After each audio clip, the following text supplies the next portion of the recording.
The island of Sodor is surrounded by beautiful blue seas, fields of green and sandy yellow beaches too. The island also has loads of trains and railway lines. But who's that just puffing round the track? It's a tank engine that is named Thomas. He welcomes you to meet his friends, working together to make anything just work. Cause when an obstacle comes along, the train ride makes it worthless. When friendship and teamwork is on your side, nothing's impossible with Thomas and his friends.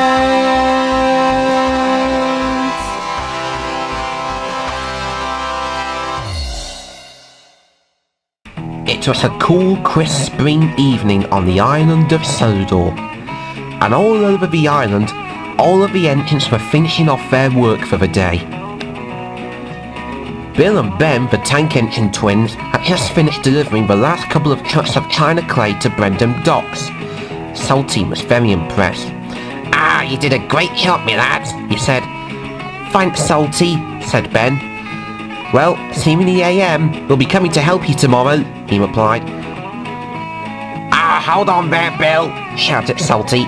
"Scruff is at the steamworks having its brakes fixed, so take that pile of filth out with you." "Salty," gasped Bill, "you shouldn't talk about my twin like that." "He doesn't mean me," replied Ben. "He means that filth, you loon," replied Cranky. "Oops, sorry," said Bill. Soon, Bill arrived at Riff's race dump. Riff was already there, waiting for him. "Well done, Bill," Riff replied. "Now, all you have to do is leave those trucks by that siding over there." "Yes, Riff," replied Bill, and he shoved away to shunt his trucks. After he shunted the trucks, he saw a large trailer with words all around it.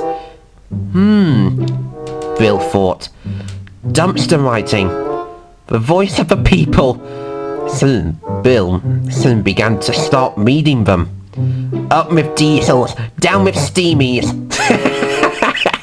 Troublesome trucks are engines too."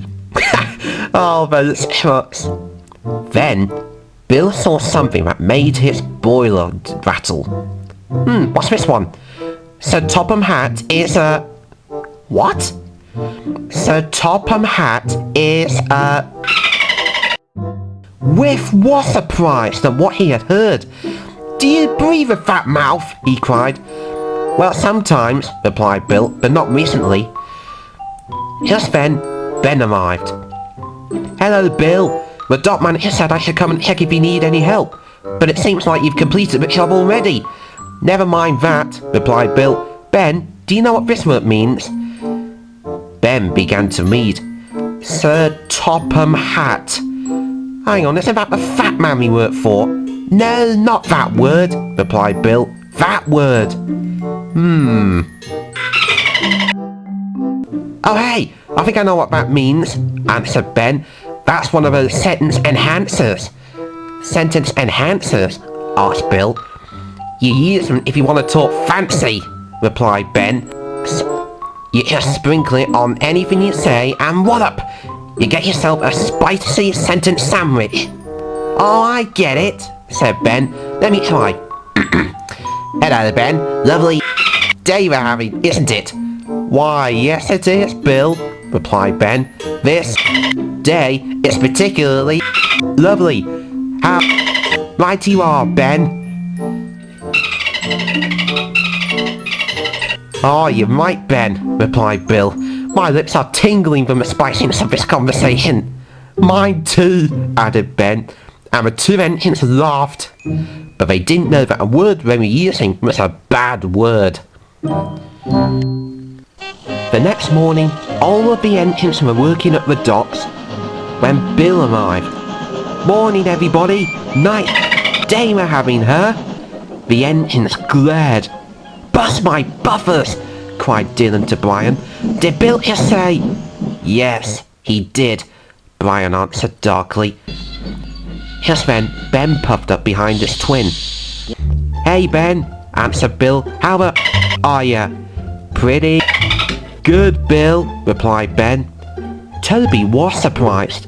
"I thought this was a dockyard, not a Gunnermouth convention." Bill and Ben puffed up to Cranky. "Hi, Cranky," tooted Bill. "How are ya?"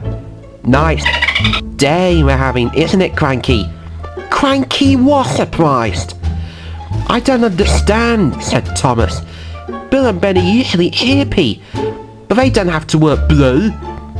The engines have all had enough, and they left their trucks and left the dockyard. A few minutes later, Salty arrived. "Ahoy, what's going on, Cranky?" he said.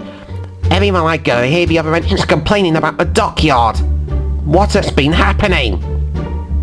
"Well," answered Cranky, "apparently the two China Clay brothers just learnt a new word, and Bill just said it out loud."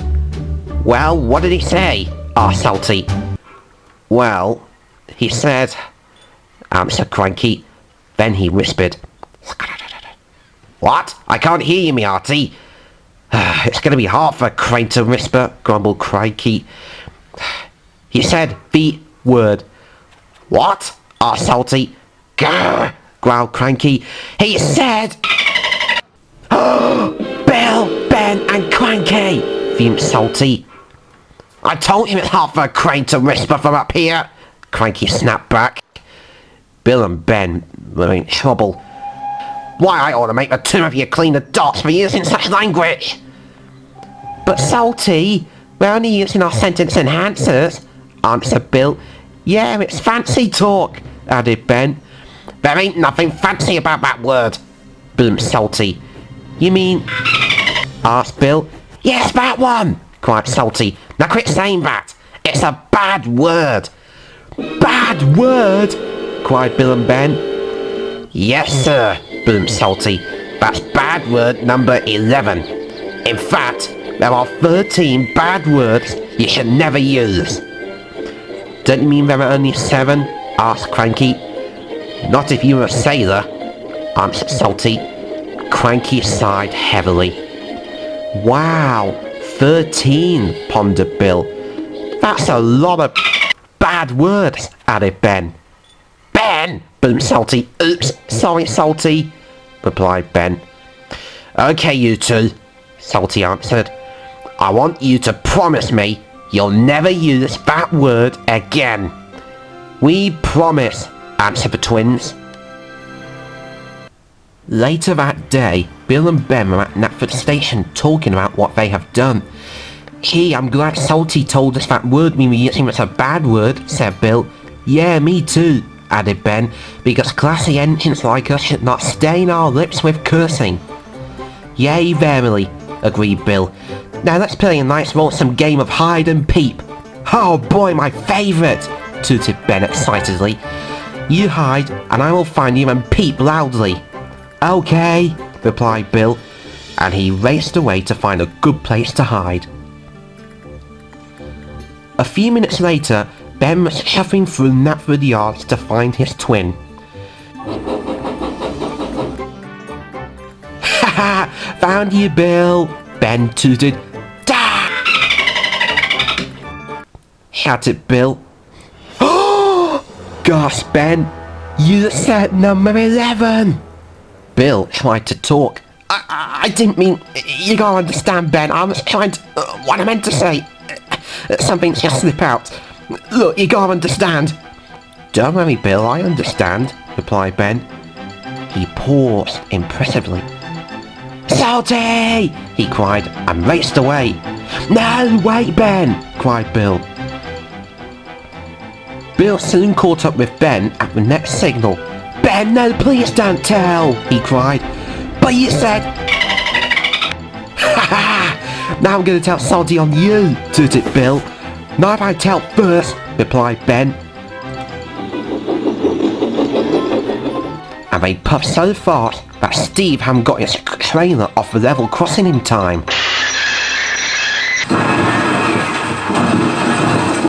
Ow! Bother! Groaned Ben. See you at Brendan Dot's clumsy wheels, laughed Bill as he raced past. Bill soon raced into the docks. Salty was there too. He was shunting trucks of fruit and vegetables for Edward to pick up. Salty, Salty, Salty, cried Bill. What? Asked Salty. Ben. Yes. He said. Out with it, boy, cried Salty. Me and Ben were playing hide and peep, and Ben found me, and then we ran, and Ben he said some things. Salty eyed Bill suspiciously. What kind of things? He asked. Bill plucked up courage. Well, he said, yes, interrupted Salty. Well, stammered Bill. Let's just say he said a certain word that you said we shouldn't use, and this particular word happens to be number 11 in the 13 words he said shouldn't be said. Right, replied Salty. So, you said what, who now? Salty was now puzzled. Just then, Steve arrived with Ben, and he was soon placed onto the tracks. Salty! Ugh, grunted Salty. Bill and Ben started talking all at once.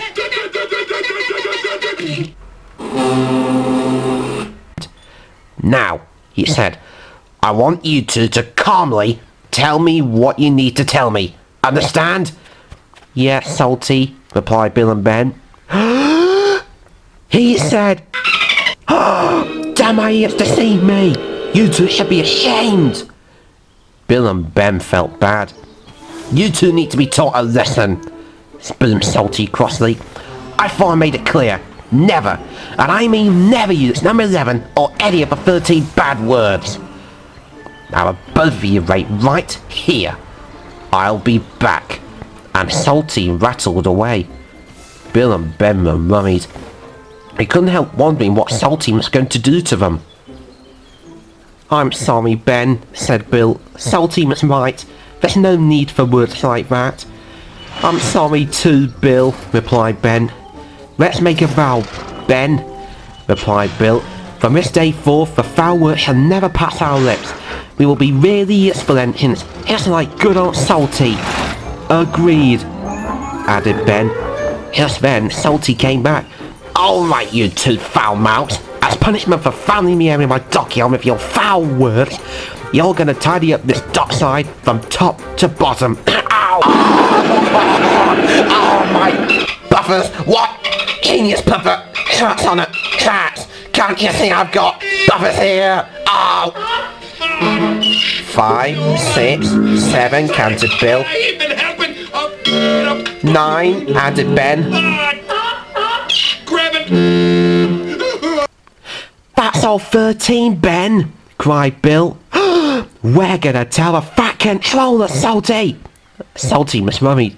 No, please, don't tell him. And the 3 engines raced out of the dockyard as fast as he could. But no one had cleaned up the mess. So I guess it's just me that's cleaned up the mess, is it? Grumbled Cranky. Oh, I hate my life.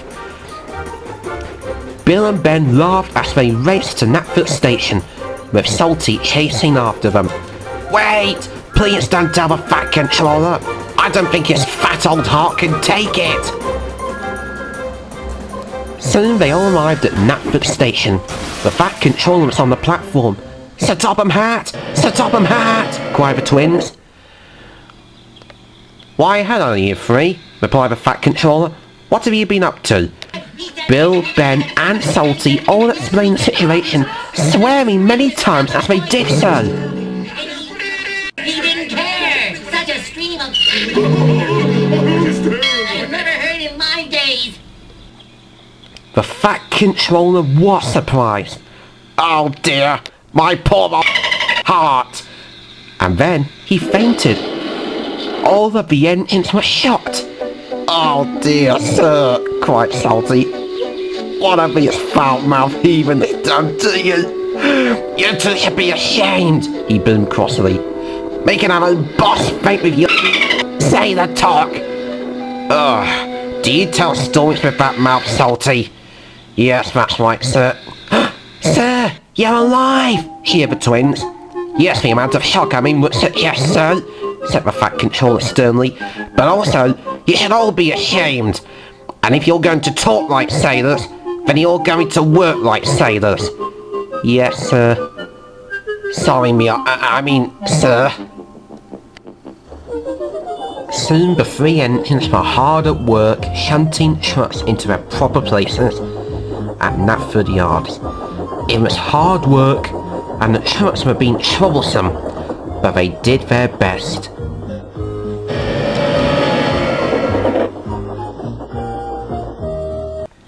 Now, I'm going to sign some important papers, said the Fat Controller, but I don't want any of you to say any of those bad words again. But as the Fat Controller left, he stubbed his toe on a lump of coal. Yow! My foot! The engines were surprised. Sir! Cried Salty. What? Asked the Fat Controller. It's just Yeardley. Just then Yeardley raced past with a goods train. Aye, fat face, he called out. And all the engines laughed.